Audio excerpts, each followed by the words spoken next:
شرفتني بزيارتك يا عزيزي الأبروتس. أشكرك يا عزيزي أنطونيوس، وأتمنى أن تفضلي زيارة في وقت قريب.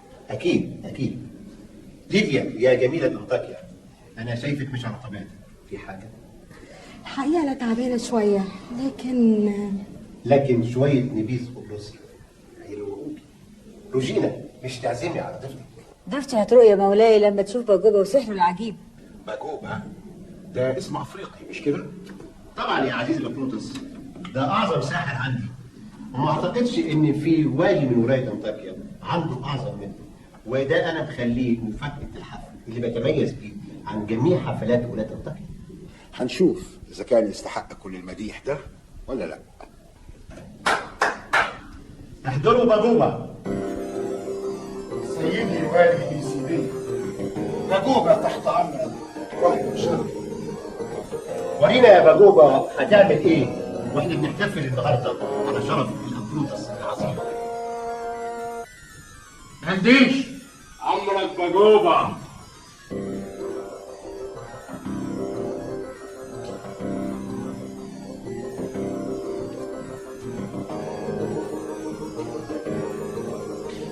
أرتميش سقفيش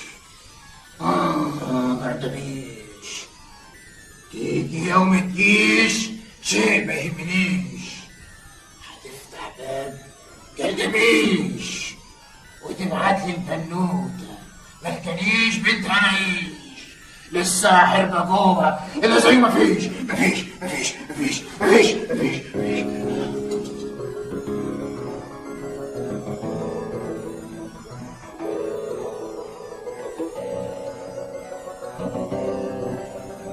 ملكنيش خدمتك وتحت امرك. ودلوقتي هحولك يا منديش الى ملكنيش.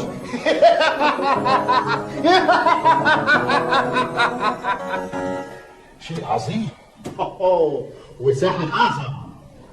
وعلى كده يا ترى تقدر تجيب بنات حلوين كده على طول ولا نوفر ثمن الجواز؟ مولاي، باجوبا يقدر يحول الصولجان الى فتاة او تعبان او اسد او اي شيء يطلبه مولاي. لا كده كفايه. مش قلت لك يا عزيزي الابروتس ده اعظم ساحر عندنا؟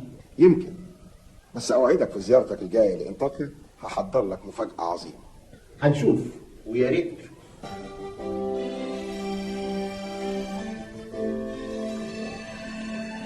مورا، انت لسه ما خلصتيش. حالا اهو يا ست.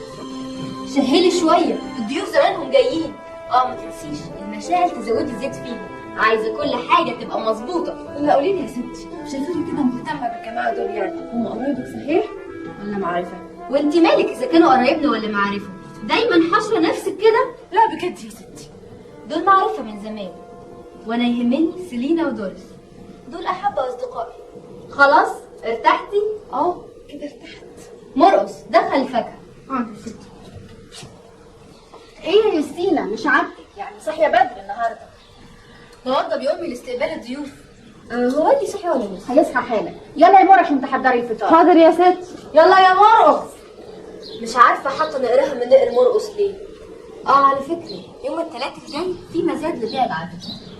يعني قصدك ايه؟ قصدي اني لازم اشتري عبده جديده.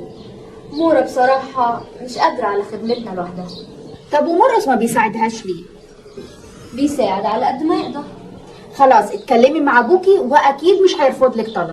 يا سيد كبريانوس، يا سيد كبريانوس، في ايه يا فلحوس؟ السيد لوكيوس منتظرك. انا جاي حالا. انت فين يا اخي؟ بعت لي ليه؟ في ضيوف جايين لي من طرف الوالي. ضيوف؟ طب وانا مالي وضيوف الوالي؟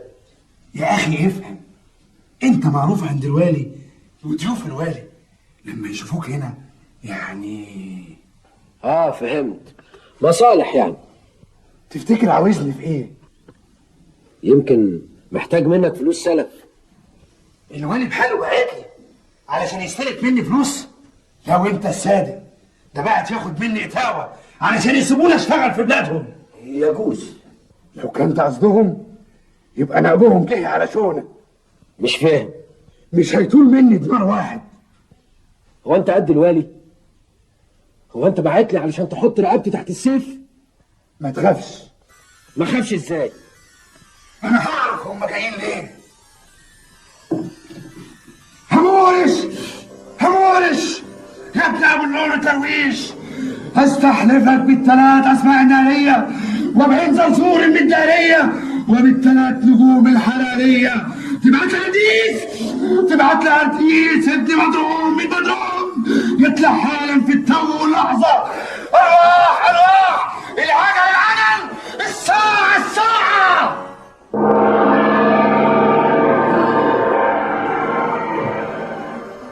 عايز ايه يا كبريانوس؟ عايز ايه السعادي؟ نأت منامي وضيعت مني احلامي. انت جيت يا قديس؟ اهلا بيس. طلباتك يا سيدي. عايز اعرف ضيوف الوالي جايين لي ليه؟ هتطلب حديث رئيس كبير زيي عشان امر تافه زي كده؟ اخصى عليك يا كبريانوس، اخصى. على العموم هما جايين هنا في مهم من مهمتك. وانت ايه رايك؟ لازم توافق طبعا عشان تكسب واحنا كمان نكسب معاك. فهمت. تقدر تنصرف.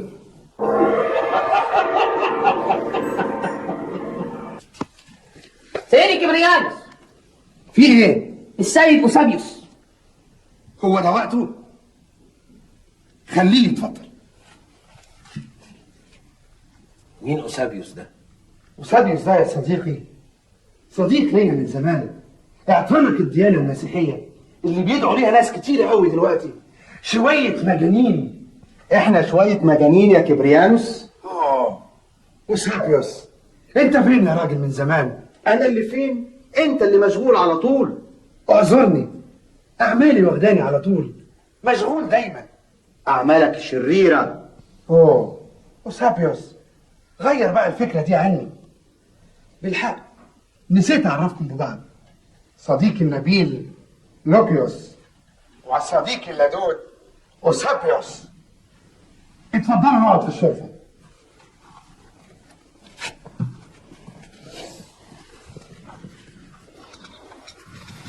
اتفضل اتفضل. انت عارف ان انا ما بشربش يا كبريانوس.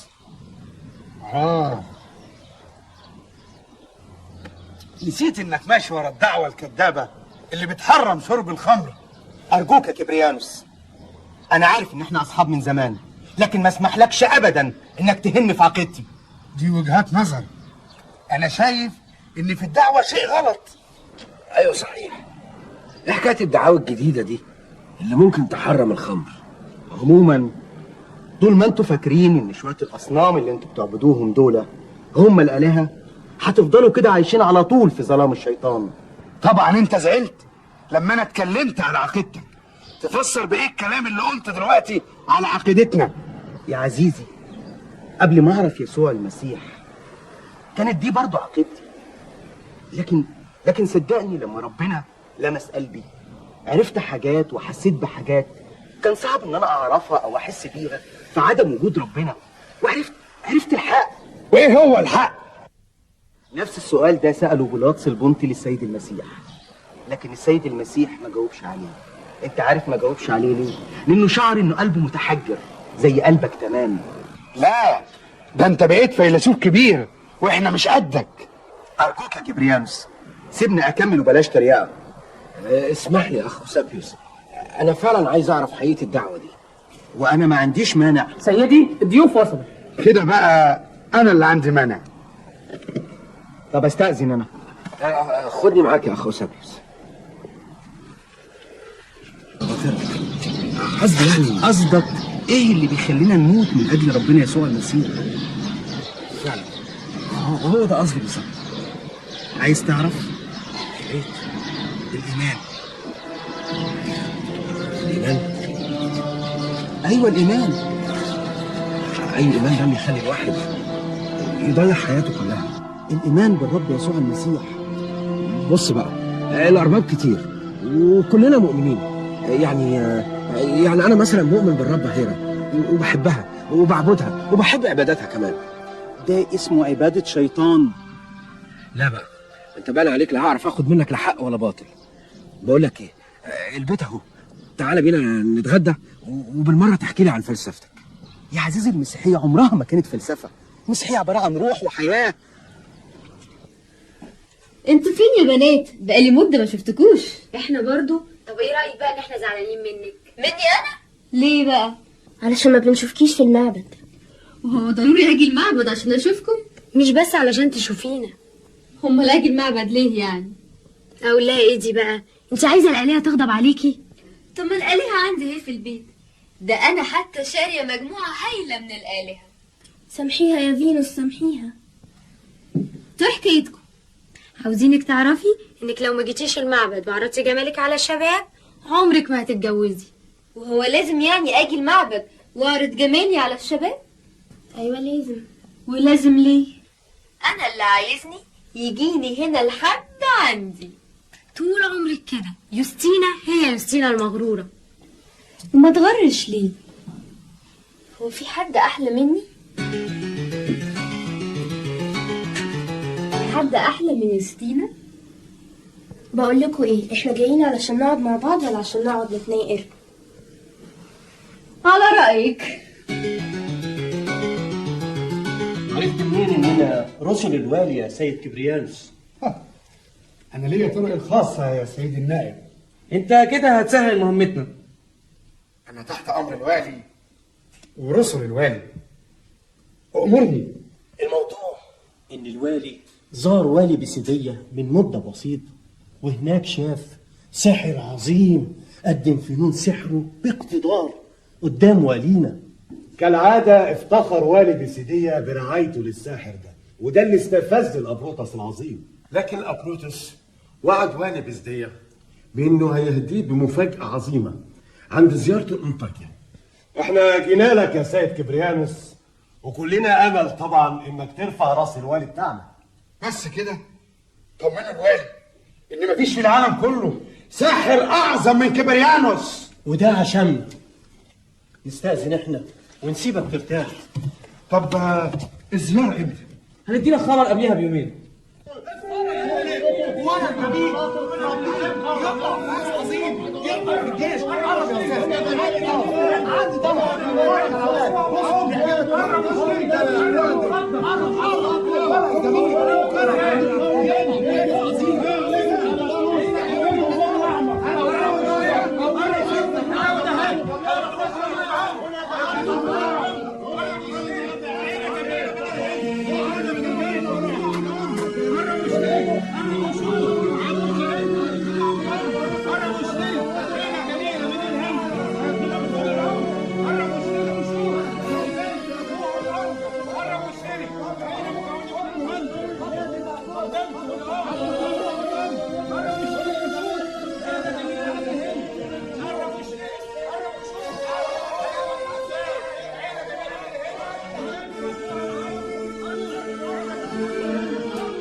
ايوه اهو ده اللي يستاهل بصحيح. شايفه قوته؟ والله عضلاته. مش مرقص. لا انا مش عاوزة عبد، انا عاوزه عبد. فاهمة؟ براحتك. 100 دينار. 100 دينار. حد هيزود؟ 170 دينار. 170 دينار. حد هيزود؟ 300 دينار. 300 دينار. حد هيزود؟ حد قال حاجة تاني؟ 300 دينار. مبروك عليك.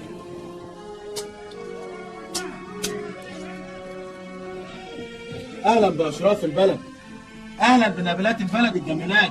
يا اهلا يا اهلا يا اهلا. حضر لنا ايه في الحصر؟ عبيد هتعجبكم قوي يا سيدتي الجميله. يعني بدأت المزاد بدري يا فتحي. الامير اغلاديوس مرحب بيك. المزاد لسه بادي، والبضاعه اللي انت بتحبها لسه ما اتعرضتش. ورينا يا سيدي هتعرض ايه؟ لف وريهم جمالك. غادة جميلة، السن 14 سنة، شعرها سايح، وصيفة الأميرات، بتعرف تغني وترقص. مين هيدفع؟ 200 دينار. 200 دينار. 300 دينار. 300 دينار. حد يزود؟ ايه رايك يا غلاديوس؟ زود. ودي هنعمل بيها ايه؟ دي صغيرة قوي. هنعمل بيها ايه؟ تربيها على ايديك. 400 دينار. 400 دينار مش شوية على الجمال ده. 500 دينار. بعنا.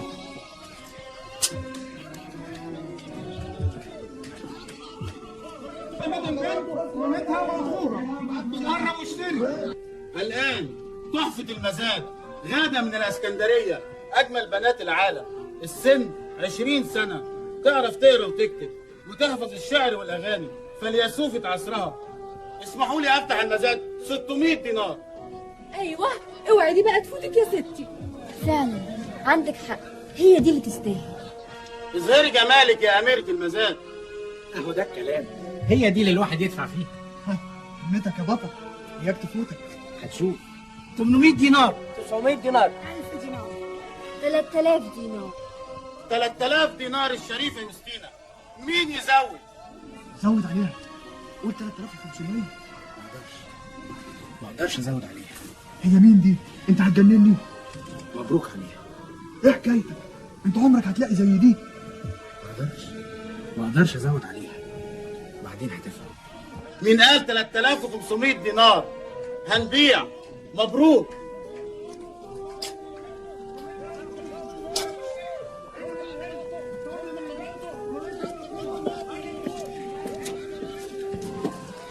بس المزاد كان دمه تقيل قوي النهارده يا ستي. فعلا عندك حق، بس احنا فزنا هو انت اسمك ايه؟ اسمي مورين. احنا فزنا بمورين، مش كده ولا ايه يا مرقص؟ طبعا طبعا. اشكرك يا ستي.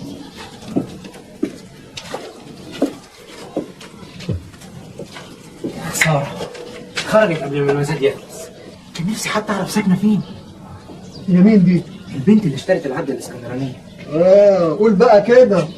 شكلك طبيت يا عم. انا فعلا طبيت.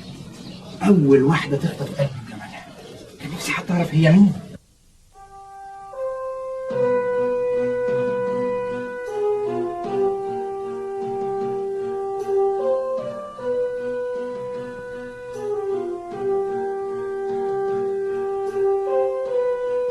ايه ده؟ الصوت ده جاي منين؟ ده شاب مجروح. استنى وقف.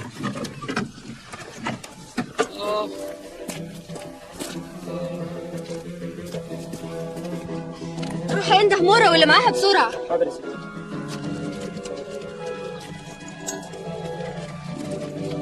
ستي عاوزاكم حل.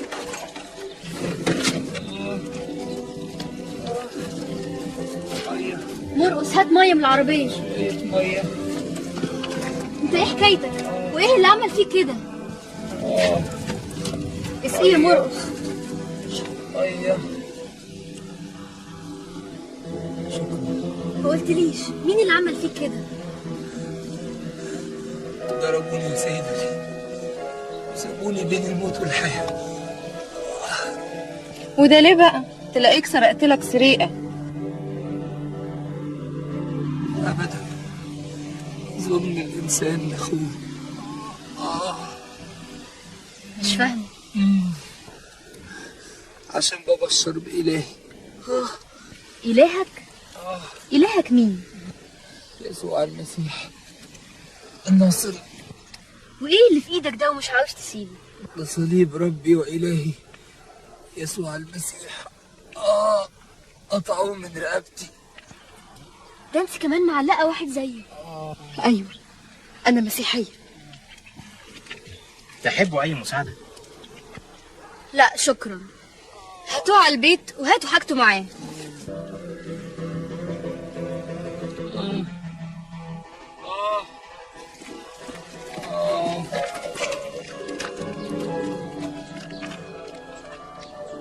كويس إن إحنا عرفنا البيت. مش بقول لك إنك محظوظ. مورا روحي هات شوية مية وحتة قلاشة بسرعة. حاضر. تروح دخل العربية. حاضر. مورين ريحي دماغه شوية. ياه، ده نزل كتير قوي، جرحه مش بسيط. بيدي القماشة وهاتيها. حاولي تمسحي له الجرح يا مورين. عارفة كان مالنا احنا ومال البلوة دي. مورا أنا فين؟ انت معانا هنا، ما تخافش. كويس، ابتدى يفوق. متشكر. انتوا مين؟ احنا اللي انقذناك من الموت. اشكر الست يوستينا، لولاها كان زمانك في خبر كان. اشكرك يا اختي. لكن انت ايه حكايتك؟ وايه اللي خلاهم عملوا فيك كده؟ ومين اللي ضربك وبهدلك بالشكل ده؟ أنا الشماس برأيوس، ضربوني عشان ببشر بإلهي يسوع المسيح فدي ومخلصي. مخلصك من ايه؟ انا مش فاهمه حاجه. ايوه دي دعوه الجماعه اللي بيسموهم المسيحيين. ومين اللي ضربك؟ عوام في الحاص النخاس. ليه؟ لأني كنت بقول لهم لحد امتى هتفضلوا تهينوا الإنسان وتدوسوا كرامته تحت رجليكم؟ لحد امتى هتبيعوا وتشتروا في الناس عبيد لخدمتكم؟ يا أختي، الله خلقنا على صورته ومثاله، ولا يمكن يرضى العبد من عباده إنه يستعبد لإنسان زيه. عندك حق.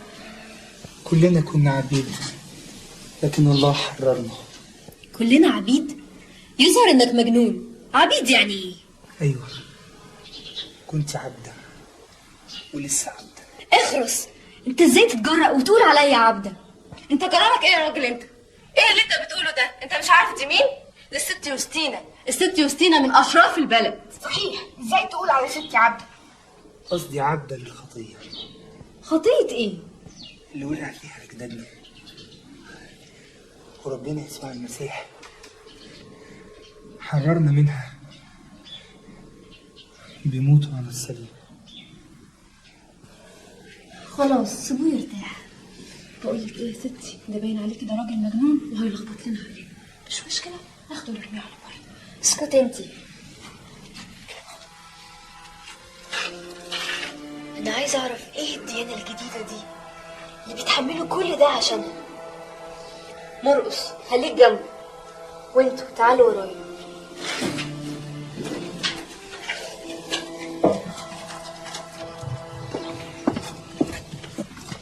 مش عايزه حد يعرف بالحكايه دي، فاهمين؟ حاضر يا ستي، انت قلبك طيب قوي. سيدي وستي لو عارفه الحكايه دي مش هتعدي على خير. انت مالك؟ دي اوامري. النهارده كان يوم طويل قوي يا مورين. فعلا انا مش جاي نوم. ولا انا كمان. انا عايزه اعرف حاجات كتير قوي عنك يا مورين. اقعدي يا مورين. العفو يا ستي. بقولك اقعدي. كلميني عن نفسك. انت مين؟ انا بنت راجل طيب من اسكندريه. ايه ده يا ولاد؟ انتوا بتاكلوا؟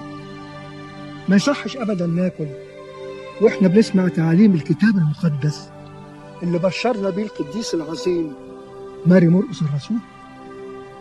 قولوا ورايا: يا رب افتح عقولنا.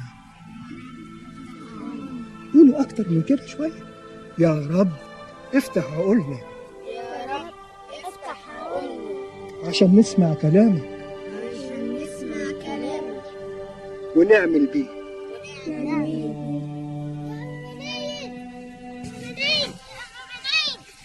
في ايه يا حبيبي؟ مورين عايزاك ترجع بسرعة، مراتك تعبانة خالص.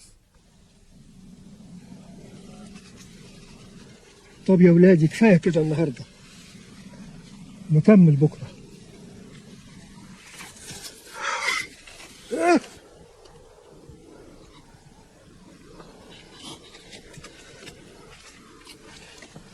ايه في ايه؟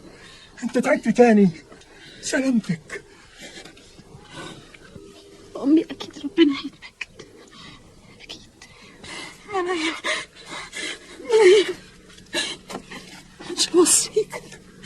مش هوصيك على مورين وإيزيس. ما تقوليش كده، ربنا هيشفيكي. أرجوكوا صلوا من قلبي. انت حبيبتي، ربنا يعينك يا حبيبتي على تربية أختك. ربيها في بخفة الرب. يسوع معك.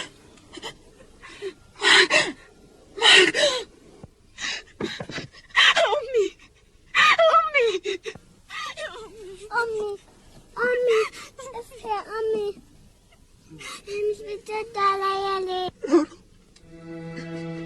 افتح لها ملكوت السماء.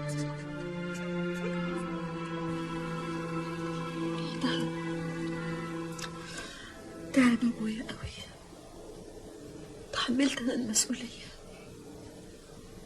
بقيت اخرج الصبح علشان ارعى الغنم، وارجع بالليل ارعى ابويا واختي الصغيره. على الرغم من اني تحملت المسؤوليه كامله، لكن كلنا كنا شاكرين ربنا على كل حال وحامدينه لغايه ما جه اليوم المشؤوم. اليوم اللي خرجت فيه الصبح بدري عشان احلب المعيز واحضر فطار اختي الصغيره. عدو الخير كان راصد كل شيء. هجم عليا 2 من اعوان في الحظ، والباقي بقى انتي عارفاه. ياه، يبقى كلام برائيليوس عن ظلم الإنسان كان مظبوط. أرجوك يا مورين، خففي شوية من أحزانك، وأي حاجة تعوزيها اطلبيها مني. ايه الحكايه؟ تاني لا يوستينا ظهرت ولا مورا ولا مرقص ولا حتى العبده الجديده. يوستينا تلاقيها نايمه، اكيد تعبت امبارح قوي في سوق العبيد. طب يوستينا نايمه، امال فين مورا؟ كلهم معاها. البنت دي هتجنني، سحبه وراها الواد في كل حته. ولا هاتيه يا يوستينا ادربه في المزرعه، تقول لي مش وقته يا ولد. امال انت وقته بس. سيبها على كيفها ما دام هي مبسوطه كده، بس لو تقول لي انت عاوز ايه وانا اعمله لك. انا عاوز افطر وعايز ابعت الرساله دي لاخوك قبل ما يسافر. حاضر هفطرك حالا. مش عاوز افطر، هفطر في المزرعه واشوف حد يبعت الرساله دي لاخوك لما نشوف اخرتها ايه. لازم تاكل عشان تعوض الدم اللي نزفته. اشكرك جدا يا سيدتي، لكن انا لغايه دلوقتي ما اعرفش اسمك ايه. انا اسمي يوستينا ودي مورين، اما البطل اللي سهر جنبك ده اسمه مرقص. الله، اسمك حلو قوي يا حبيبي. اشكرك يا سيدي. انت عارف ان اسمك ده على اسم كارز عظيم؟ طبعا، ماري مرقص كروز الاسكندريه. انت تعرفيه يا اختي؟ انا مسيحيه من الاسكندريه، في حد مسيحي ما يعرفش ماري مرقص؟ اشكرك يا رب يسوع المسيح، انا كنت عارف انك مش هتسيبني. عال، انت مسيحيه وهو مسيحي وتعرفوا الكارز اللي اسمه مرقص، وانا بقى اقف اتفرج عليكم. لا يا سيدتي، انا خادم لربنا وضروري هكلمك عنه وعن خدامه وعن حاجه تانية. التماثيل اللي بتعبدوها ما تقدرش تدافع عن نفسها حتى لو اتكسرت، وباذن ربنا هعرفك كل شيء عن يسوع المسيح. أنا عايزة أعرف إيه اللي بيخليكم متمسكين قوي بالديانة دي، وإيه حكاية يسوع ويعني إيه العلامة اللي على صدركم دي؟ أنا هحكي لك. وأخذ الشماس برائيليوس يشرح معنى الصليب والعقيدة المسيحية، وأخذت يوستينا تنصت باهتمام.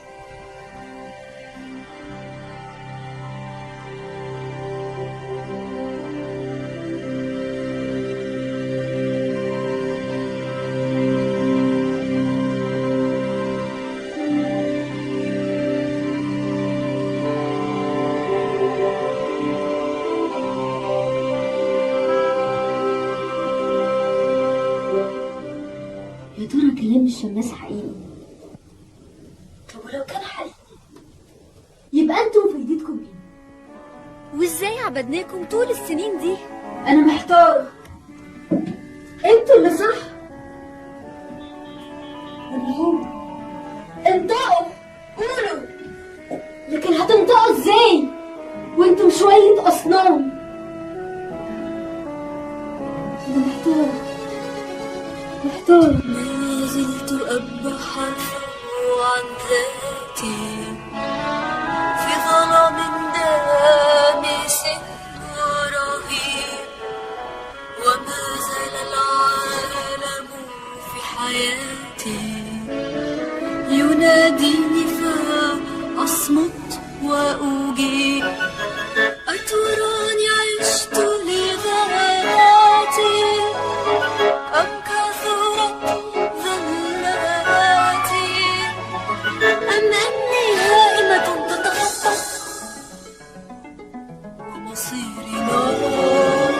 ومصيري نار ومصيري نار ولهيب ولهيب.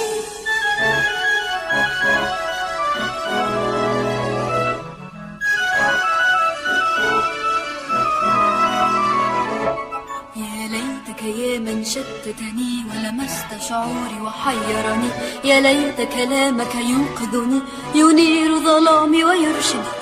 يا ليتك يا من شتتني ولمست شعوري وحيرني، يا ليت كلامك يوقظني ينير ظلامي ويرشدني.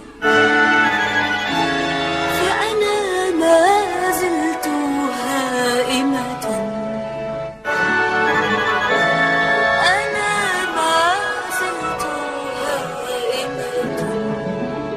ومصيري نار ومصيري نار ومصيري نار ولهيب ولهيب.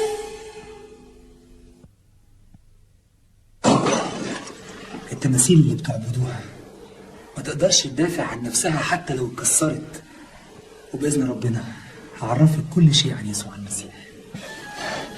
امنت بإلهك يا بارئيليوس وامنت بكلامك، وفعلا التماثيل اللي احنا مسمينها آلهة وقعت اتكسرت وما دفعتش عن نفسها.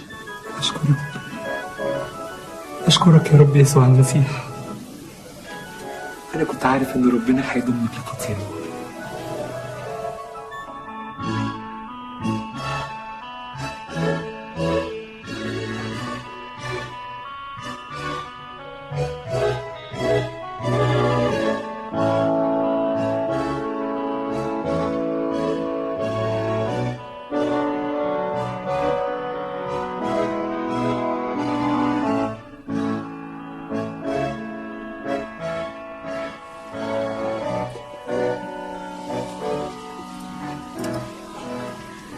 أشكرك يا ربي وإلهي إنك نورت قلبي وعرفتني الطريق الصحيح.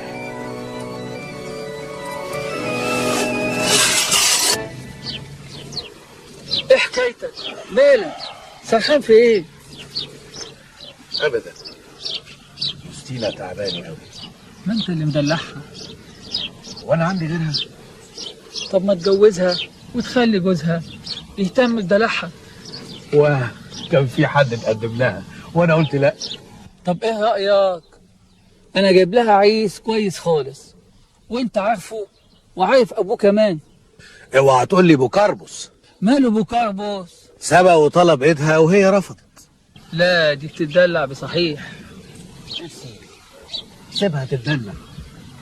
انما قول لي ايه حكايه الجنود اللي ماليه الشوارع والبلد كده هايصه وزيطه؟ بيقولوا والي بسيدية هيزور أبروتس. ياه، طب يلا بينا بقى قبل الزحمة.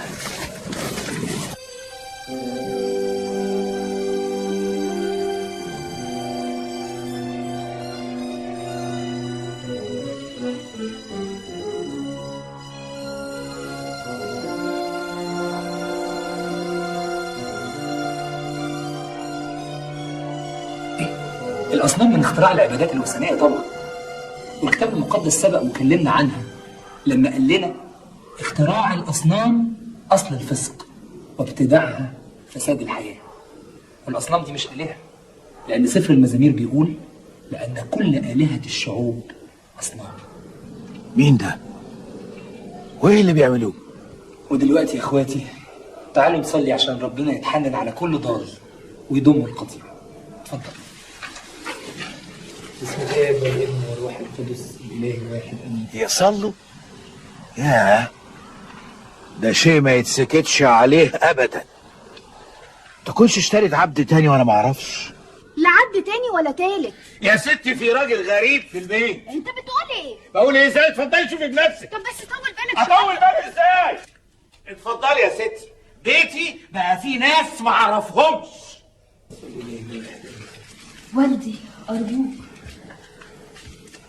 يوستينا يا بنتي اسكتي ارجوك. يوستينا انت جرالك ايه؟ انت مين يا اخ انت؟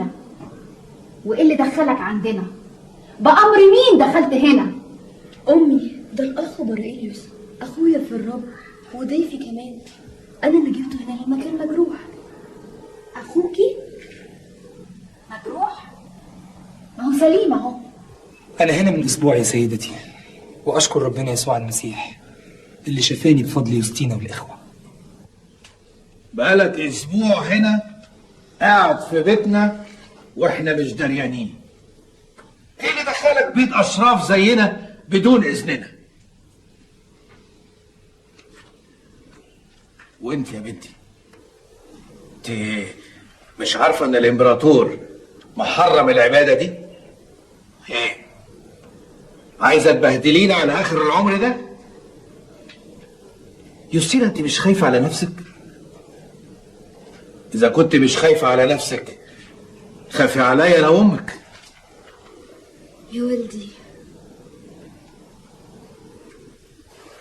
اللي ضاق طعم الرب يسوع عمره ما يخاف أبدا. وأنتم أسبوع بحاله ومخبيين عليا، أنا هعرف شغلي معاكم. أرجوك يا ولدي، هما مالهمش ذنب. أدبني أنا إذا حبيت. يوستينا يا بنتي، أنا مش عارف أعمل معاك إيه. اسمع لدعوة براقيليوس وبعدها لك الحق إنك تقبل أو ترفض، ويا ريتك تقبل يا ولدي.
الأمير غلاديوس ملك الليل وحبيب هرمين جميلة الجميلات وعشيق السهر والصخب واقف قدام القمر حالم وشارد الذهن. لا، والأغرب من كده إنك معتكف.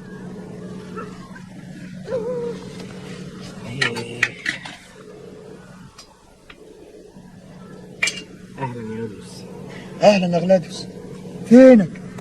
10 أيام لا حس ولا خبر. إيه؟ تكونش بتحب؟ فعلا أنا بحبك. طب إيه رأيك إن حبيبة القلب كانت عندي الصبح؟ أنت بتقول إيه؟ يوستينا كانت عندك أنت؟ يوستينا؟ يوستينا مين يا عم؟ هرمين الجميلة جاية عشان اتوسط في الصلح بينكم. أنا افتكرت إيه؟ لا، تعالى هنا. يبقى الحكاية مش حكاية خصام بقى، أكيد في واحدة تانية، البنت بتاعت المزاد. صح، أنا برضو قلت كده. إيه؟ طب وإيه اللي منعك؟ أنت أمير وغني وفوق كده أنت شاب وسيم، يبقى إيه اللي منعك؟ اللي منعني يوستينا نفسها. إزاي يعني؟ أنت كلمتها؟ لا. بعت لها حد يكلمها؟ بقول لك لا. أمال إيه الحكاية؟ الحكاية إن شكلها كده مش زي كل البنات اللي إحنا عرفناهم. أنا بقيت محتار أدخل لها منين. طب ما تجرب معاها الحب والغرام. مش دي اللي تجري ورا الحب والغرام. أقول لك، أنت تغريها بالمال والجاه والسلطان، وقول لها إنها بجوازها منك هتاخد لقب أميرة، وطبعا هتقبل. عندك حق. إزاي فكرة الجواز دي ما خطرتش على بالي؟ أنت كنت فين من بدري؟ مش بقول لك إنك ما تعرفش تعمل من غير حاجة؟ أنا من بكرة هروح أتقدم لها، وأنا أراهنك إنها مش هترفض. أيها السادة العظماء، هدية الأبروتس لهذا الحفل الكبير على شرف والي بيسيدية المعظم أقدم لكم كبريانوس الساحر العظيم.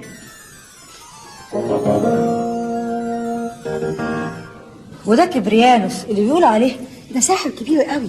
هتشوفي دلوقتي هيعمل ايه. هي دي المفاجأة؟ ساحر أعظم من الساحر بتاعي؟ ما أظنش. كبريانوس الساحر خادم مولاي الأبروتوس العظيم.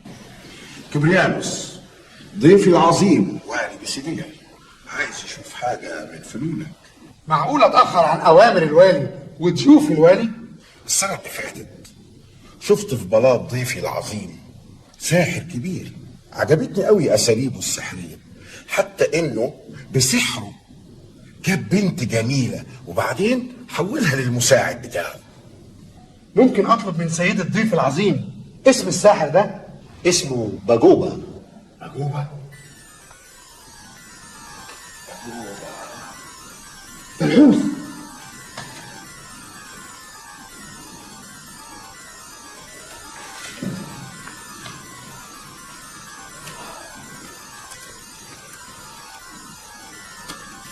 باجوبا باجوبا باجوبا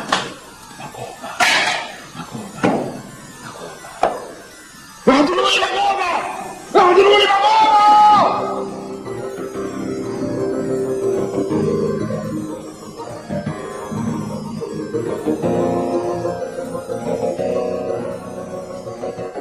سيدي كبريانوس. باجوبا باجوبا اتحول لمنحوس. منحوس يا منحوس اتحول يا باجوبا.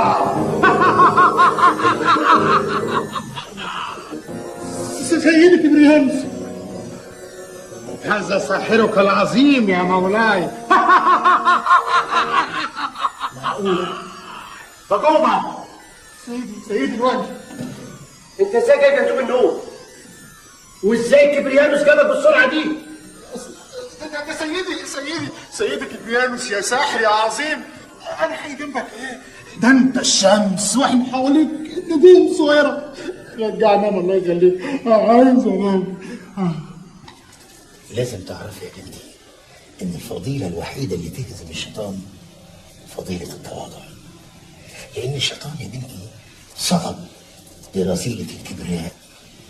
عشان كده التواضع يهزمه ويحسسه دايما بخطيته اللي اتملكت عليه وبسببها اتلعن واتطرد من حضرة ربنا بعد ما كان رئيس ملائكة.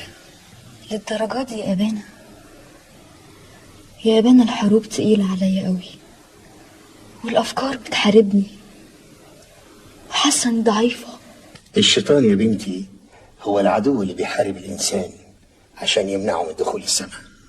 وإيه اللي هيستفاده الشيطان من محاربته للإنسان ومنعه دخوله السماء؟ هيستفاد ان مملكته هتكبر وهيضم ناس تانية ويمنعهم من دخول السماء. لكن محبة ربنا أقوى. هكذا أحب الله العالم حتى بذل ابنه الوحيد لكي لا يهلك كل من يؤمن به بل تكون له حياة أبدية. ربنا يقوي إيمانك يا بنتي.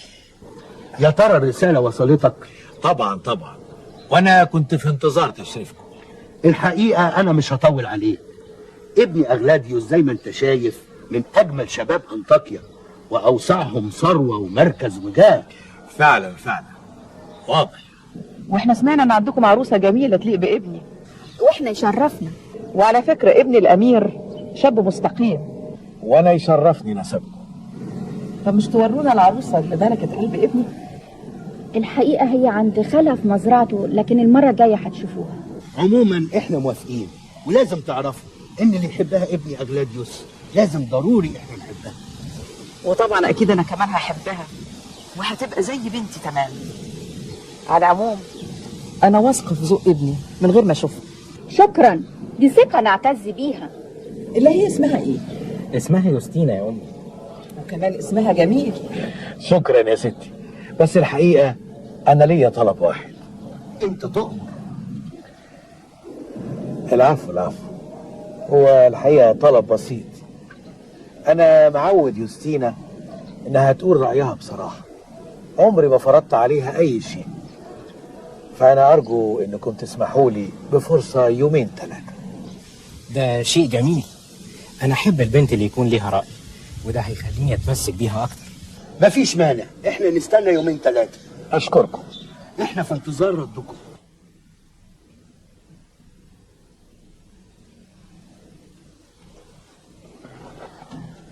ربنا يرشدني. انا مش عارف اقولها لها ازاي. يوستينا مش صغيرة والجواز البنات سترة، ثم إن الرب ما منعش الجواز. ولا منع البتولية. طب والحل إيه؟ وطي صوتك، الظاهر انها جاية على هنا. مساء الخير يا والدي. مساء الخير يا أمي. مساء النور. أهلا بحبيبة قلبي. في حاجة مش طبيعية. الحقيقة يا بنتي. خير يا والدي. من يومين وانتي مسافرة عند خالك جالك عريس. عريس؟ وهو حد قال اني عايزة اتجوز؟ امال هتعيشي يا بنتي عمرك كده من غير جواز؟ واقدر اعرف هو مين؟ الامير اغلاديوس ابن الشريف كاديوس الانطاكي. الوثني يا والدي؟ الحقيقة يا بنتي انا مش عارف اقول ايه. ما تتكلمي يا ام يوستينا. يا والدي طاعتكم شيء وصاني عليه الرب، وانا ما اقدرش اخالف وصية الرب. اولا اذا كان الشخص ده على عقيدتي، وثانيا وده الاهم اذا كنت ما نظرتش نفسي للرب. انا عروس الرب يا والدي.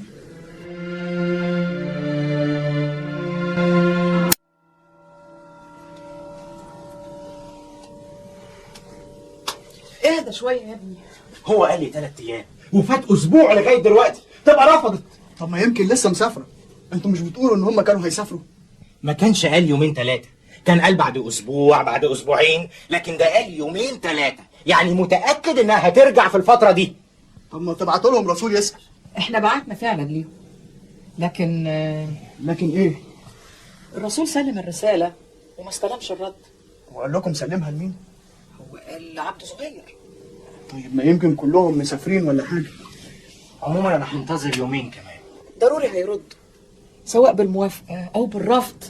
ترفضني انا؟ يا سلام يا سيدي، ما تسبقش الاحداث.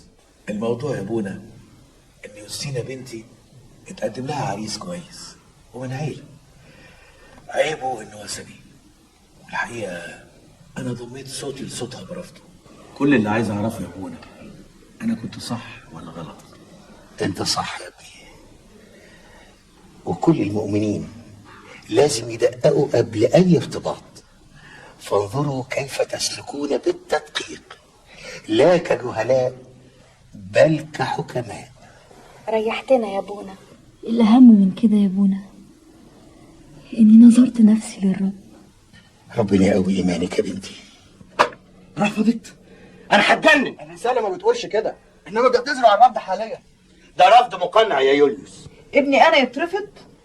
ومن مين؟ من بنت حته تاجر لا هنا ولا هناك؟ المشكله مش في تاجر ولا والي ولا امير، المشكله ان ابننا اترفض. ومن مين؟ من بنت تافهه.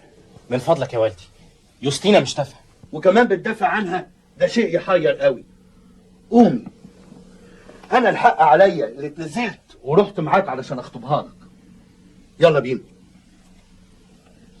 رفضتني يا يوليوس، انا مش قادر اتصور الحياه من غيرها تبقى ازاي. جراك ايه يا غلاديوس؟ انا نفسي مش عارف جرالي ايه. ايه حكايتكم؟ شهر بحاله ولا حس ولا خبر ولا حد شافكم. اهلا ماتيوس. ايه يا غلاديوس؟ شكلك كده زي ما يكون مريض. هو فعلا مريض، ومرضه علاجه السهر والسكر والتفاريح. قوم يا راجل نشوف حبيبتك القديمه. يا سلام، هو في احلى من كده حب؟ مش تقول لي يوستينا؟ ايه الحكايه؟ انا مش فاهم حاجه خالص. غلاديوس يا سيدي وقع في الحب وراح عشان يخطبها، رفضته. يا سلام، وهي دي اللي مزعلاك قوي؟ طب ما في مليون بنت، خلاص الدنيا خلصت. المساله مش مساله بنت، المساله مساله كرامتي. قول كده بقى، مش تفهمني؟ مش هرتاح الا اذا جبتها زحف على رجليها. بسيطه. بسيطه ازاي يا ماتيوس؟ انت ما تعرفهاش. يا سلام. طب وايه رايك بقى في اللي يجيبها لك لحد باب بيتك وتترجاك؟ لا مش تترجاك، دي تيجي تبوس على ايدك عشان تتجوزها. بس دي لا بتخرج ولا بتدخل، ولا هي زي البنات اللي انت بتقابلهم في المعبد ولا غيرهم. يعني حاجه كده محصنه. يا سلام، محصنه. ومين قال لك بقى ان انا حرمي عليها الشباك؟ انا عندي اللي يجيبها لك في يوم واحد وتيجي تركع تحت رجليك. ازاي؟ كبريانوس. كبريانوس؟ الاسم ده مش غريب عليا. ده اعظم ساحر في العالم ومفيش حاجه تعصى عليه. انا مستعد ادفع له نص ميراثي اذا قدر يجيبها. لا، كفايه 10 اكياس. وانا موافق. ده الامير اغلاديوس ابن الشريف كاديوس الانطاقي، وده صديقنا يوليوس. اهلا بيكم. انا فاكرك من زيارتك ليا مع رسل الوالي. اي خدمه اقدر اقوم بيها؟ لا، الخدمه مش ليا، الخدمه للامير اغلاديوس. انا تحت امرك. العفو يا سيد كبريانوس. الحقيقه ما تتكلم يا يوليوس. ما انا هتكلم اهو. هو في ايه؟ هقول لك يا سيد كبريانوس. المساله ان الامير اغلاديوس وقع تحت تاثير فتاه جميله اسمها يوستينا. مساله حب يعني؟ هي كده بالظبط. اطمن يا عزيزي، ده موضوع ما ياخدش في ايدي اكتر من يومين، واحنا في انتظار طلباتك. انا ماليش طلبات. اجي العربون. طمن يا عزيزي، يومين وهتيجي زحفه تحت رجليك. مورا، ايوه، عايزين نوضب البيت بكره كويس عشان براقينوس جاي يدينا درس كتاب. جاي بكره؟ ايوه. طب ممكن اجيب اصحابي يحضروا درس كتاب؟ ايوه طبعا. بسم الاب والابن والروح القدس الاله الواحد امين. اتفضلي اقري يا اختي يوستينا.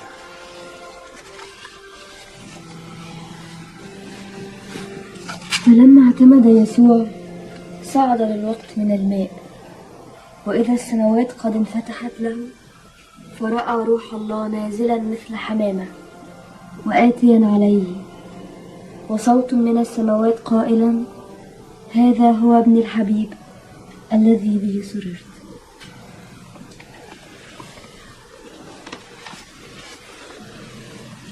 والمجد لله دائما ابديا امين. انجيل النهارده يا احبائي بيكلمنا عن معموديه يسوع المسيح له كل المجد على ايد يوحنا المعمدان.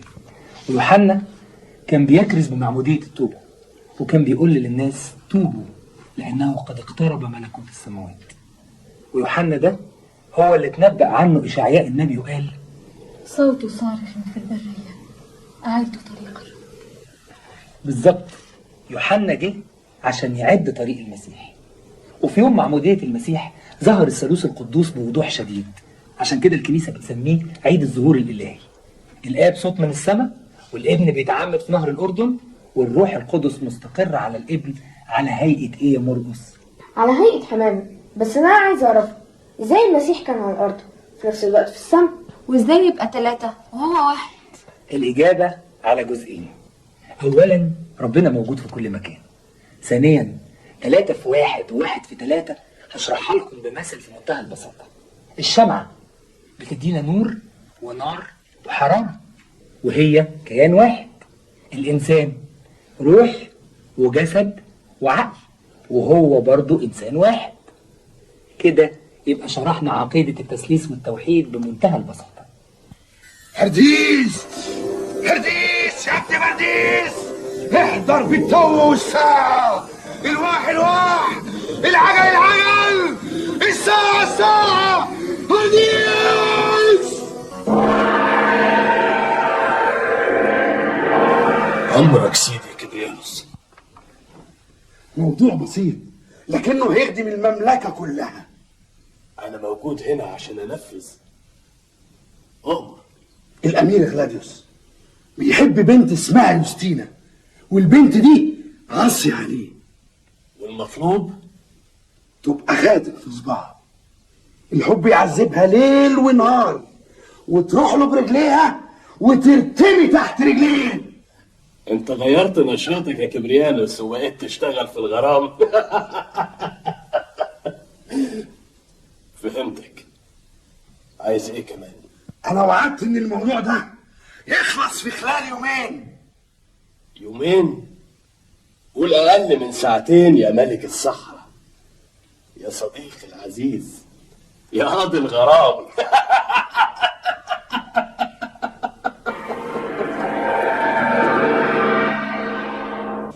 أيتها البتول قدوة العذارى وشفيعتهن، عيني بتوليتي، يا من دافعت وحاربت عن البتولية، اطلبي من أجلي أمام عرش النعمة، عرش ابنك الحبيب يسوع المسيح ربي وإلهي. البنت دي صلاتها قوية أوي. حديث حاول. يا رب، لماذا كثر الذين يحزنونني؟ كثيرون قاموا علي، كثيرون يقولون لنفسي ليس له خلاص بإله. أنت يا رب، أنت هو ناصري، مجدي ورافع رأسي. بصوتي إلى الرب صرخت فاستجاب لي من جبل قدسه. أنا اضطجعت ونمت ثم استيقظت، لأن الرب ناصري، فلا أخاف من ربوات الجموع المحيطين بي القائمين علي. قم يا رب، خلصني يا إلهي، لأنك ضربت كل من يعاديني باطلا. أسنان الخطاة سحقتها، للرب الخلاص على شعبه بركتي.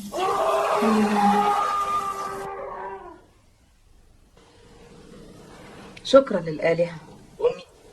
اهو كده انت ابني اغلاديوس بصحيح. شوف الدموية ردت في وشك تاني ازاي بعد ما نسيت البنت دي. انا ما نسيتهاش يا ام، لكن وحياتك لاجيبها لك عبده ذليله. وده معقول؟ دي بنت مغرورة. هتشوفي يا امي. عن اذنك بقى عشان ورايا ميعاد مهم. يعني فات اسبوع يا سيد كبريانوس، يظهر انك نسيت موضوعي او العربون ما عجبكش. اسمح لي يا سيد غلاديوس، الموضوع مش موضوع فلوس ولا عربون، موضوع كلمة أنا اديتها. المفروض البنت دي تكون عندك من 3 أيام. احلف لك بجلالة وعظمة الآلهة ان البنت دي لا راحت ولا جت. مستحيل، أنا اديت أوامر في نفس اليوم. عموما اديني فرصة النهاردة كمان. اذا كان على النهارده اصبر. مستحيل طرف صغير زي ده هتبقى مصيبة. لو موضوع تافه زي ده ما يتنفسش وهم عارفين إني أنا أقدر أعمل إيه.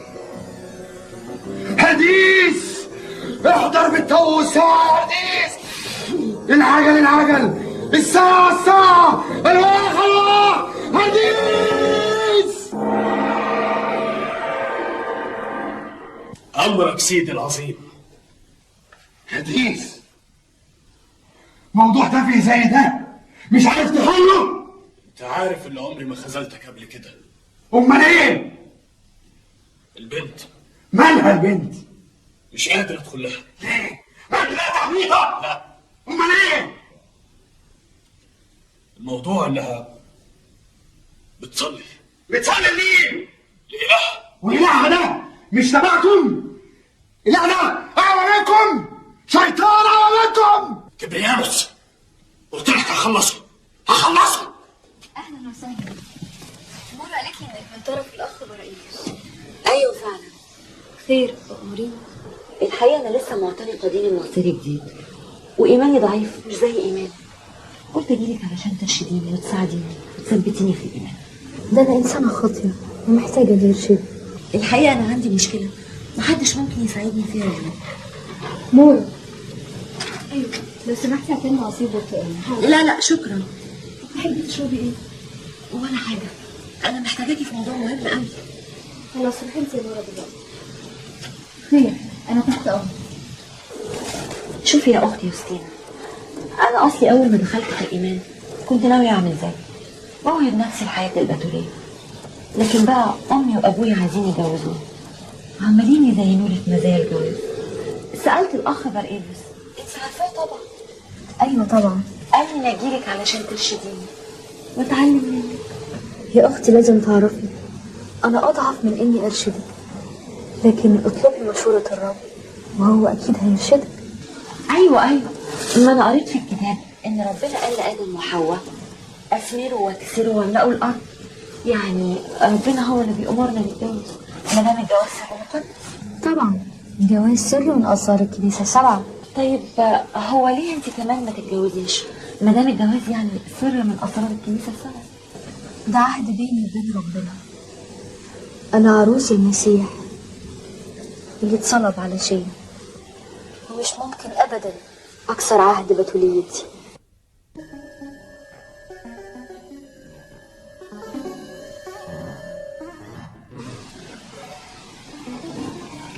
هزمتينا تاني يا يوستينا. مع اننا استخدمنا معاها كل الطرق والكلام اللي بيقولوه. هتروح مننا فين؟ بنتي تعبت اعواني قوي، مش عارف ليه. يا سيد كبريانوس، ده انت جبت الساحر بجوبه بلبس النوم لحد عندك، مش قادر على حته بنت زي دي. انت كده اديتني فكره مهمه قوي، انا لازم استدعيها بنفسي. انا هتصرف. كده بقى تبقى طمنتني. ما تقولش هم، وخلي الامير غلاديوس يعدي عليا. فين اللي مدوخانه دي؟ اهي. ادخلي يا اجمل الجميلات. الحمد لله.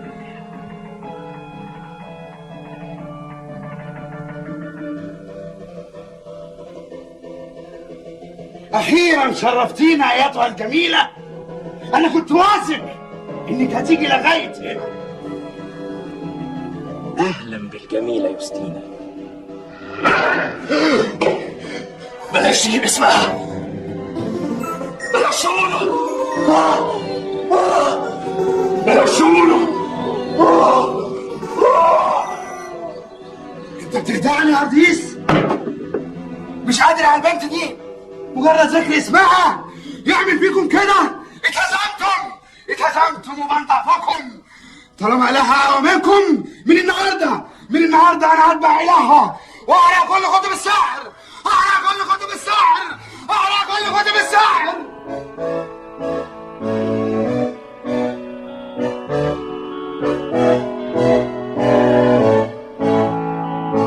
آمنت بإلهك يا أوسابيوس، آمنت بإلهك يا أوسابيوس، آمنت بإلهك يسوع المسيح الناصري. كبريانوس، مش معقول، انت في حالتك الطبيعية؟ أنا أول مرة أكون في حالتي الطبيعية، لكن تايه، مش عارف أبتدي منين، عايز حد ياخد بإيدي. لوكيوس،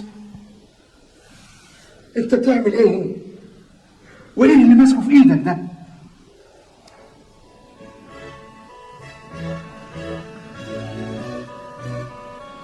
أنا مسيحي يا كبريانوس، ما تخافش، الله اللي أرشدني اللي هيرشدك، وأكيد النعمة اشتغلت جواك وهي اللي بعتتك دلوقتي.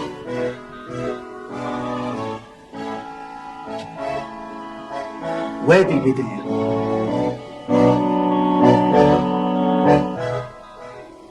جرالك ايه يا كبريانوس؟ انت بتقرا ايه؟ طب لو انت جاهل وما عندكش فكرة عن فلسفات العالم كان يمكن تصدق الفلسفة المسيحية، لكن انت من اكبر العلماء في كل فروع الفلسفة. وبعدين يا سيدي لو حتى عجباك الفلسفة المسيحية مفيش مانع انك تعتنقها، انت لسه شاب. ارتبط بامرأة جميلة تسعدك، عيش وهات ولاد يورثوا ثروتك ويحملوا اسمك، اسم الفيلسوف العظيم كبريانوس. أيتها العذراء الطاهرة، اشفعي لي أمام رب المجد ليعينني ويغفر لي خطاياي. عايزين نشهي شوية يا نورة، إخوة الرب زمانهم جايين. ربنا يستر ونقدر فعلا نخلص قبل ما يبدأ. أمال فين مريم؟ الحقيقة مريم مش عجباني خالص اليومين دول، على طول شاردة وحزينة كده وقافلة على نفسها الباب وعمالة تعيط على طول. أنا عارفة السبب، ربنا يعمل فيه خير. أنا تحت أمرك، بس يا رب ألحق. خد ده كيس فيه 200 دينار دهب، يكفوا؟ حتى لو ما كفوش ما تحرمنيش من إني أشترك في الخدمة العظيمة دي. المهم الحكاية دي تخلص قبل ما يجي العيد. ربنا يتمجد. صلي لي يا وستينا. صلوات العذراء القديسين، ربنا معاك. سلام. ثم ماذا عن حياتنا يا أحبائي؟ إنها كالبخار يظهر قليلا وسرعان ما يضمحل. صدقوني يا أحبائي، العمر يسير بنا ونحن لا ندري. ماذا فعلت من أجل حياتك الأبدية ماذا فعلت من أجل حياتك الروحية؟ توبوا واعملوا أعمالا صالحة. ليت اليوم يكون يوم التوبة لئلا يأتيك الموت فجأة دون أن تعلم ودون أن تعمل له حساب. وده سك بيع البيت. انت مش شايف ان اللي بيحصل ده شيء غريب قوي يا سيد كبريانوس؟ وايه وجه الغرابة في كده؟ بالرغم من ان اديتك تمن بخس لبيتك ده الا انك وافقت على بيعه، وده شيء ما يطمنش. انا وافقت على بيعه لاني مش محتاج له. اتفضل، ده تمن البيت. اشكرك. سيدي، السيد أسابيس بالباب. جه في وقته بالمرة. خد يا ابني، ده سك بتحريرك، ممضي مني. خد كيس الدهب ده كمان، اعمل بيت جارة هيعينك على الحياة. سيدي، هو حصل مني حاجة؟ لا يا ابني، لكن طب استأذن انا واجي بكره استلم البيت. مع السلامة. صباح الخير يا كبريانوس. صباح الخير يا أوسابيوس، انت جيت في وقتك. خير؟ خد دول وزعهم على المحتاجين. انت بتتكلم جد؟ هات يا ابني صندوق المجوهرات ده يا أوسابيوس، صندوق المجوهرات. خده بيعه وتصرف انت فيه. في الحقيقة أنا مش فاهم حاجة يا كبريانوس، لكن بارك الله فيك. بارك الله فيك انت يا أوسابيوس، علشان الكتاب المقدس اللي اديتهوني اللي بيقول في رب المجد: إذا أردت أن تكون كاملا اذهب وبيع كل مالك وتعال اتبعني. وأنا نويت أتبع الرب. أرجوك يا أوسابيوس خدني للأسقف عشان أتعمد. ودي حكايتي كلها يا سيدنا.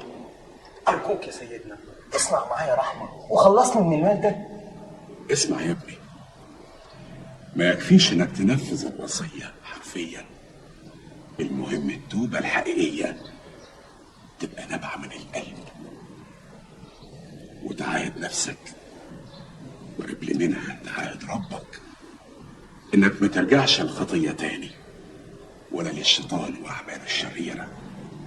يهوذا مع انه كان مع الرسل زمن طويل الا انه في ليلة واحدة خسر ابديته. اما اللص اللي عاش طول حياته بعيدا عن الله ورث الملكوت. وأنا يا سيدنا نفسي أسرق الملكوت. لما يتم عمادك بكرة بإذن الرب. مبروك يا ابني. أنا أعلم أني شقي عنيد، آثار أثامي تفل الحديد، لكنك أتيت يا ربي إلي لأحيا سعيدا وأبقى جديد، وكنت قريبا حبيبا مجيبا، ومن فرط شقوتي كنت بعيد. تعال يا ربي وطهر لي قلبي، واذكرني يوم الحصاد العتيد. فأنت سلامي وأنت طريقي، وأنت الميعاد ولي المواعيد. يا ليتك ربي. ودي يا سيدنا كل التبرعات اللي موجودة في صناديق الكنيسة. طيب يا ابني، عدتها؟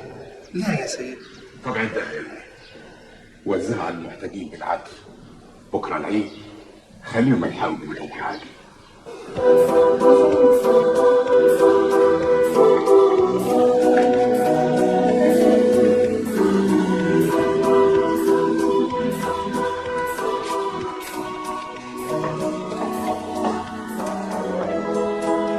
كل سنة وانتم طيبين يا ولاد بمناسبة عيد القيامة المجيد.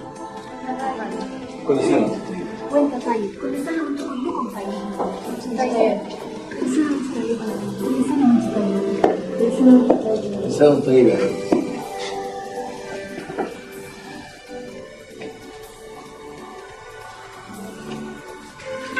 أبويا، أختي، أشكرك يا رب، أشكرك يا رب، أشكرك يا رب، أشكرك يا رب.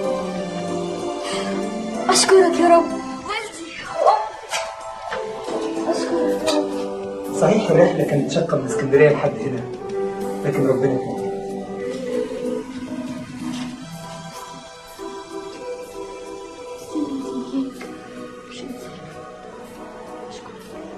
مورين أرجوكي اشكري الرب يسوع واشكري تعب محبة أخونا برائيليوس. أشكركم كلكم، أشكركم. ربنا يباركك يا بنتي ويبارك خدمتك. كل اللي عملتيه عشان بنت مورين ربنا هيكافئك عليه. مش تعرفوا على الضيوف؟ والد مورين ودي أختها لسه واصلين لإسكندرية. كل سنة وانتم طيبين. كل سنة وانتم طيبين.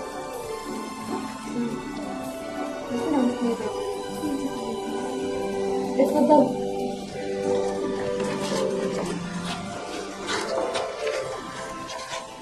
أشكرك يا رب. يا سلام، ربنا له ترتيب عجيب. زي ما بقيامته ادانا حياة جديدة، كمان بوصول عيلة مورين اداهم حياة جديدة، وبرضه في يوم قيامته.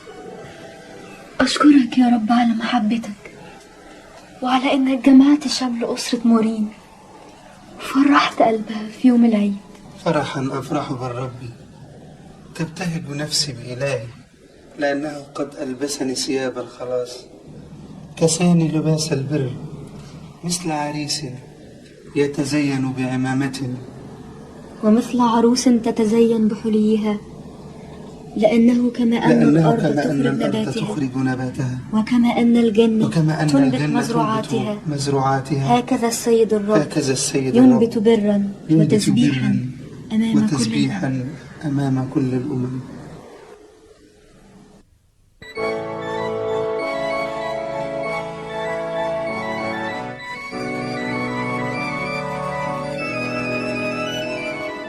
ومرت أعوام داومت فيها يوستينا على فعل الخير ودعوة الآخرين للإيمان.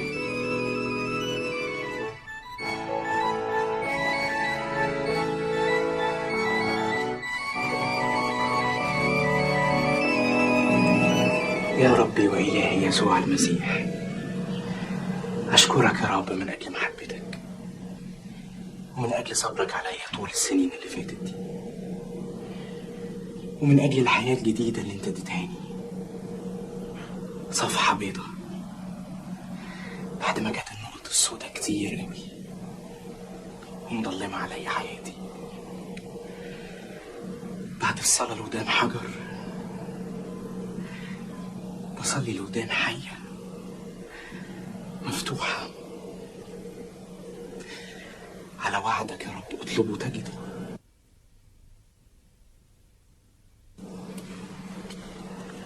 إيه يا ابني بتفكر في إيه؟ لسه بتفكر في يوستينا؟ لا يا أمي، حب يوستينا وصلني لحب أكبر وأعظم. يا كبريانوس يا ابني، الله أرشدني إني أرسمك كاهن وهتخدم معايا. أنا ما استاهلش يا سيدنا. دي بركة يا ابني، وربنا هو اللي أرشدني.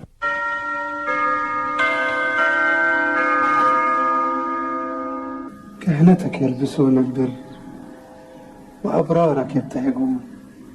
هل يا رب هتغفر لي أعمال الشر اللي كنت بفرح بيها، وعذاب الآخرين وهدم البيوت، وحياتي كلها اللي كنت سايبها للشيطان؟ فأنا اللي غيرت الشتاء إلى صيف، وأفسدت الحقول وجففت الأنهار. أنا واثق في رحمتك وفي إيديك المفتوحة للكل.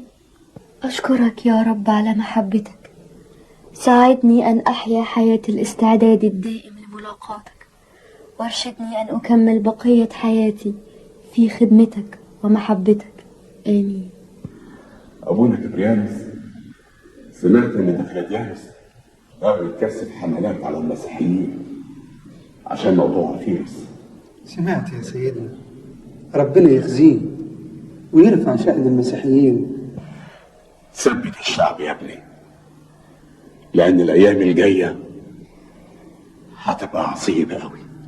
الرب يقويني يا سيدنا، صل من أجلي ومن أجل رعيتك. ثق أن أبواب الجحيم لن تقوى عليها، ده وعد الرب.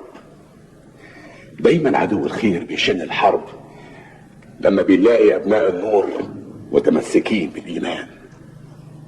قاوموا إبليس فيهرب منكم. أرجوك يا أبونا، أنا عارف المهمة كبيرة والمسؤولية أكبر. اسمح لي يا سيدنا، يكفينا صلواتك وبركتك. ربنا يباركك يا ابني. نورت يا ابونا. ده نورك يا أبانا. أرجو إنك تكون ما تعبتش في رحلتك يا أبانا. بصلواتك يا قدس أبونا.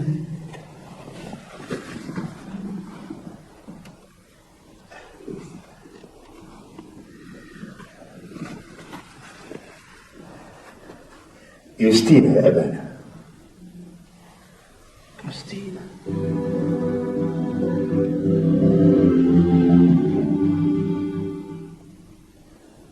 سلمي على ابونا كبريانوس يا يوستينا، ده لسه واصل كنيستنا من شويه. أهلا يا أبونا، زارتنا البركة.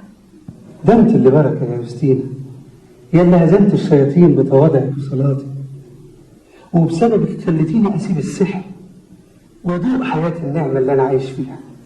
اسمعني يا يوستينا، أنا عارف إن بيتك اتحول لكنيسة، وكتير من ولادنا قالوا بالسيد المسيح على أيديك. أنا يا أبونا؟ ده أنا خاطية ومحتاجة لصلواتك ونعمة ربنا تسند. أرجوك يا بنتي ما تقطعنيش، الأيام اللي جاية هتكون صعبة على شعب المسيح. عايزك تثبتي إخواتك وربنا يبارك حياتك. بصرخ من جوايا واهتف ويا السماء، انت يا رب منايا، وانت في ضعفي ليا معين.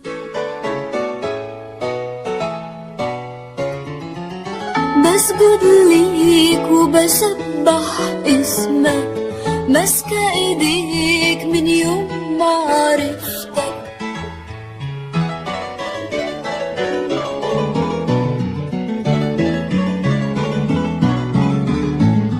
روحي بتهلل بيك وبحبك، وافرح لما اتكلم عنك. روحي بتهلل بيك وبحبك، وافرح لما اتكلم عنك. واشكر اني من التايبين، اشكر اني من التايبين، واشكر اني من التايبين.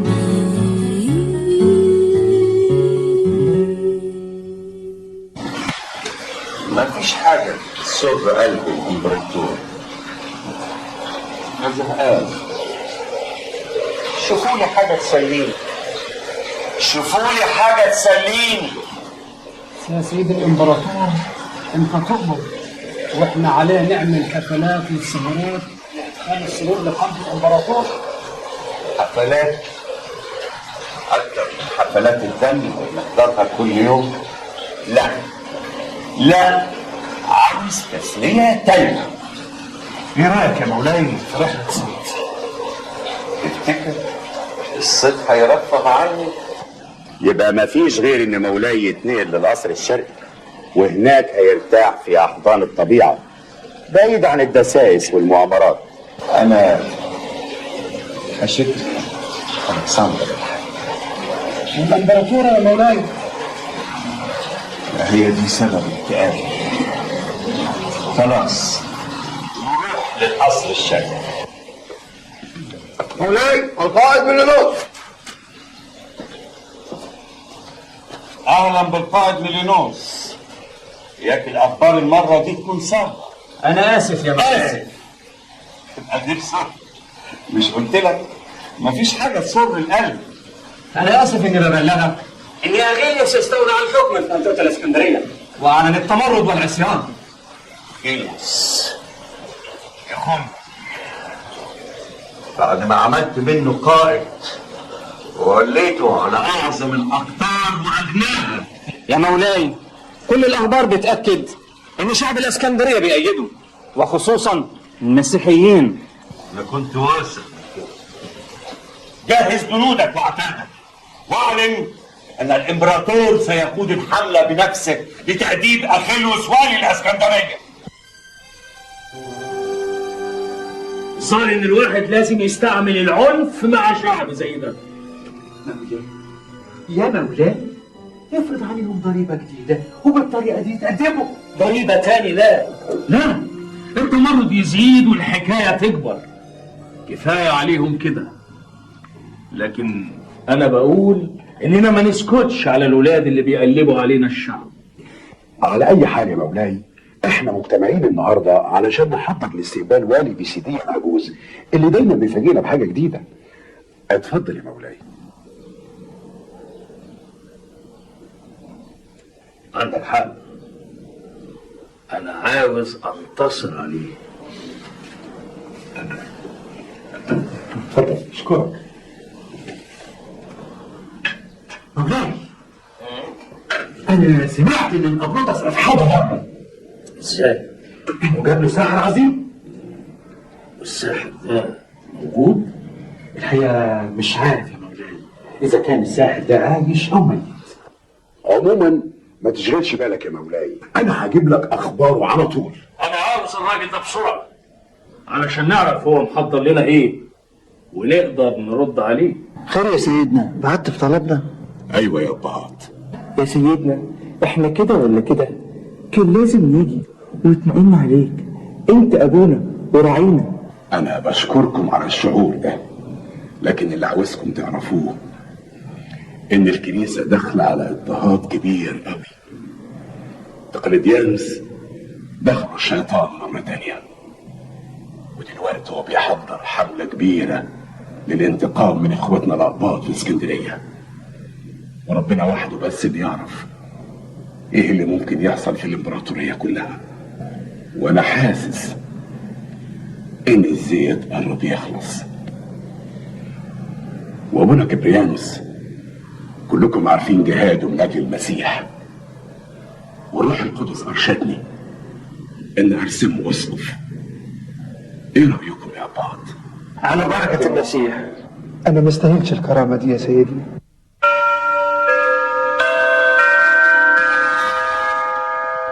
يا سيدنا دي فلوس عشان تعمير الأديرة. ده كتير يا بنتي. يا سيدنا مفيش حاجة كتير على المسيح ولا العمر كله. أنا ربنا أرشدني وعرفني بجهادك وصلواتك، وعشان كده أنا هرسمك رئيسة للدير الجديد. يا سيدنا أنا ما استاهلش إني أكون البوابة بتاعت الدير. يا بنتي مش أنا اللي اتكلمت، لكن الرب هو اللي عايز كده. من هو الإنسان حتى تذكره، وابن الإنسان حتى تفتقده. أنقذته قليلا عن الملائكة، بالمجد والكرامة توجته، وعلى أعمال يديك أقمته. بسم الآب والابن والروح القدس إله إلهنا ملجأنا وقوتنا، معيننا في شدائدنا التي أصابتنا جدا، لذلك لا نخشى إذا تزعزعت الأرض أو انقلبت الجبال إلى قلب البحور.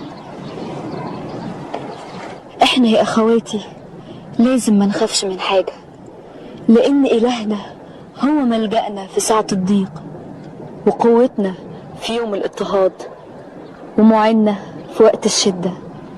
عشان كده مفيش حاجة ممكن تفصلنا عن محبة المسيح. وزي ما الكتاب بيقول: من سيفصلنا عن محبة المسيح؟ أشدة أم ضيق أم اضطهاد أم جوع أم عري أم خطر أم سيف؟ كما هو مكتوب: إننا من أجلك نمات كل النهار. ربنا يقويكم. اتفضلوا نصلي.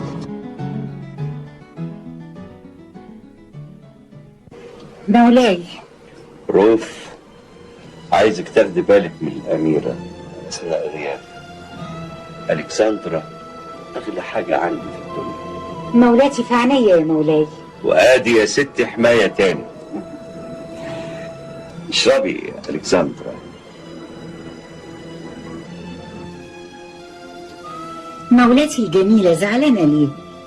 اطمني يا مولاتي، مولاي أكد لك قبل ما يسافر إنه بيحبك. أنا مش فاهم المسيحيين دول عاوزين إيه؟ عاوزين يحكموا؟ عاوزين يستولوا على السلطة؟ المسيحيين دول كل همهم الصلاة والعبادة، ودينهم بيدعوا للمحبة والسلام.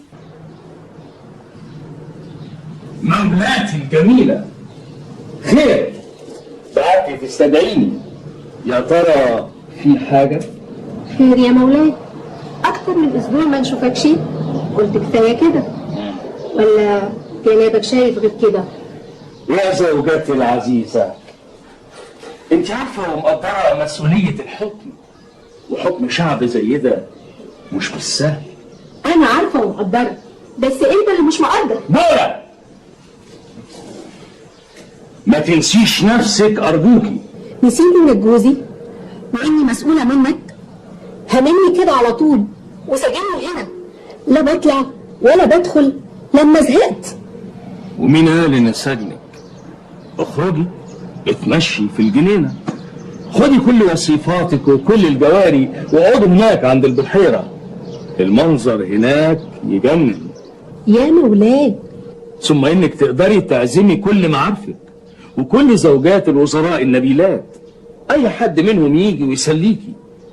اعتقد انهم كلهم حاسدينك لانك زوجة الوالي. فعلا يا مولاي. مولاي، ها ايه في ايه؟ رسالة وصلت من الامبراطور.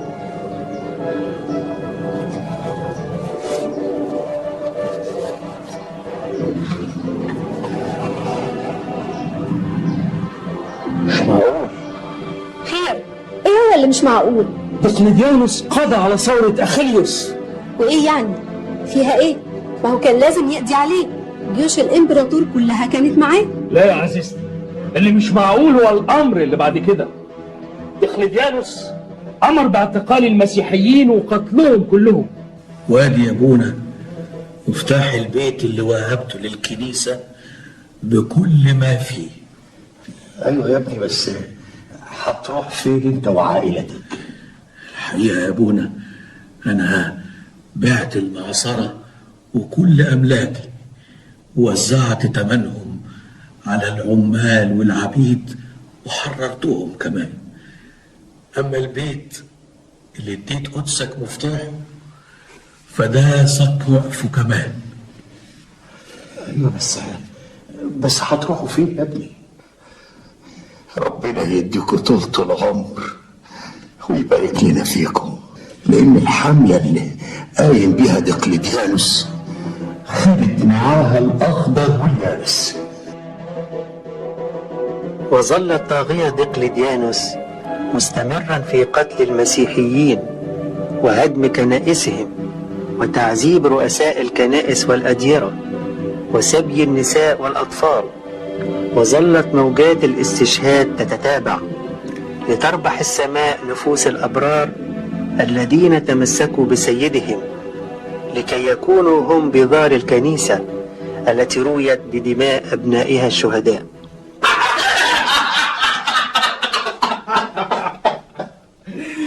كبريانوس الساحر بقى أسقف، شيء مضحك.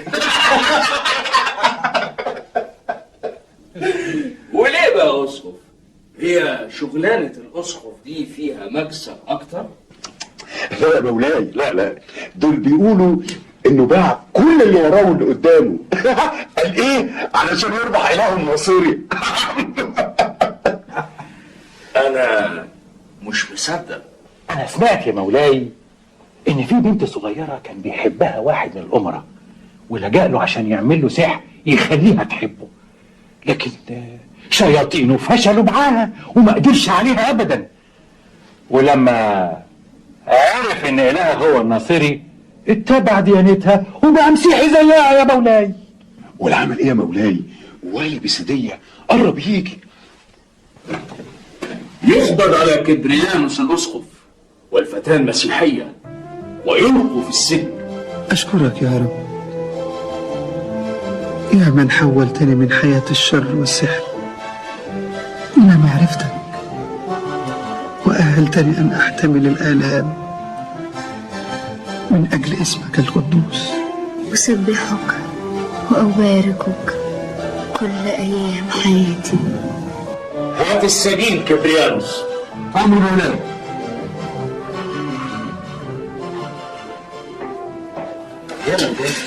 ده راجل دماغه ناشفه، هتعمل بس ايه معاه؟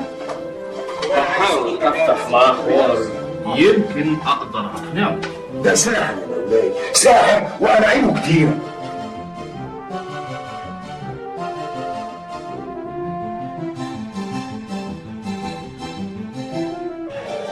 كبريانوس العظيم. العظمة لله وحده يا مولاي. تقصد اني انا كمان مش عظيم؟ لو لم يعطى لك من فوق ما كنت. اسمع يا كبريانوس، انا في الحقيقة مش عارف راجل زيك درس الفلسفة والعلوم واتبحر في السحر وفنونه ازاي يتبع دعوة بنت زي دي. يا سيدي كبريانوس، ازاي امنت ان انسان نجار بسيط من الجليل يبقى اله؟ عظيم هو سر التقوى، الله ظهر في الجسد. ولو اني مش عارف ايه هو السر اللي بتتكلم عليه، لكن ظهور اله في الجسد يهمني، وده اللي هناقشك فيه. أولا يا مولاي، يستطيع الله أن يكون إنسان، لكن الإنسان لا يستطيع أن يكون إلها. وبعدين ولنفرض هو في إله بيموت. المسيح مات عنا، لكنه في اليوم الثالث قام وهزم الموت. الموت؟ وبعد ما هزم الموت ادانا الحياة. عاوز تقول إني بعد ما هحكم عليك بالموت هتقوم تاني؟ يوم الدينونة. يوم الدينونة. أي دينونة دي اللي بتتكلم عليها بقى؟ يوم ما يجي الديان العادل على السحاب ويفرز الجداء عن الخراف. يظهر إن مفيش فايدة فيك. يا حراس خدوه ارموه في السجن تاني. خير يا مولاي. خير طبعا. سمعت انك انت السبب في ايمان كبريانوس. أنا يا سيدي الوالي، أنا إنسانة ضعيفة، مش ممكن أكون السبب في إيمان عظيم زي إيمان أبويا الأسقف. أبوكي؟ طب إيه رأيك لو أنا عفيت عنه؟ ومش بس كده، ده أنا هسيبكم تعبدوا الناصري زي ما أنتم عايزين. أشكرك يا مولاي. مش عاوزك تشكريني، أنا عاوزك تقنعيه إنه يرجع ساحر تاني. مش ممكن يا مولاي، اللي داق العشرة مع الرب يسوع مستحيل يبص لورا تاني، لأنه قال: من يحمل صليبه ويتبعني لا ينظر إلى الوراء. يظهر إن لسانك طويل وإن التفاهم معاك هيكون له طرق تانية. دخل كبريانوس. أمر مولاي. لما نشوف إيه رأيك كبريانوس. كبريانوس يا مولاي. كبريانوس، أظن إن يوستينا تهمك. تهمني يا مولاي. عظيم. يبقى عشان خاطرها لازم تنفذ اللي أمرك بيه، وإلا هاخدها عبدة من عبيدي، وانت عارف ايه اللي ممكن يحصل مع عبدة. اسمع أيها الوالي الكافر، انت ما تقدرش تستعبدني بعد ما حررني المسيح. لينتهرك الرب أيها الشيطان. يظهر إن مفيش فايدة فيكم. يا حراس، خدوا البنت دي وارموها للكلاب تنهش لحمها، وخدوا الراجل المجنون دوت وارموه في السجن لما نشوف ربهم هيعمل لهم ايه. وأخذت يوستينا تصرخ بعد أن رموها بالكلاب التي أخذت تملح، ورشمت يوستينا الصليب فماتوا في الحال. في ايه يا مولاي؟ شايفك متضايق كده. يوستينا موتت كلاب الوالي. مش معقول، مش ممكن. اهو ده اللي حصل. ومين اللي بلغ جنابك؟ رئيس الحرس. لا، دي حاجة غريبة فعلا. مفيش حاجة غريبة على كبريانوس يا مولاي. كبريانوس؟ تقصد ان ده السحر كبريانوس؟ امال جنابك تفسر ده بايه؟ عندك حق. احرقوا الاتنين، احرقوا يوستينا، احرقوا كبريانوس، احرقوهم احرقوهم احرقوهم.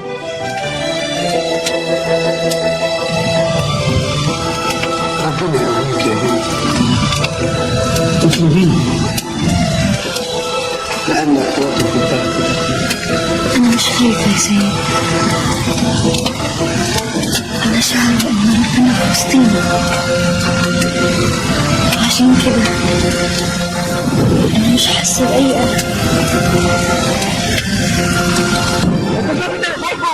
هما كام مش مين؟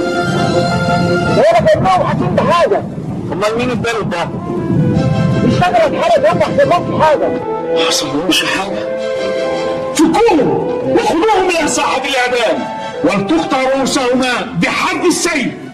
وقد تم إعدام يوستينا وكبريانوس في عصر الشهداء، ونال الأكاليل السمائية في 21 من شهر توت سنة 257 ميلادية.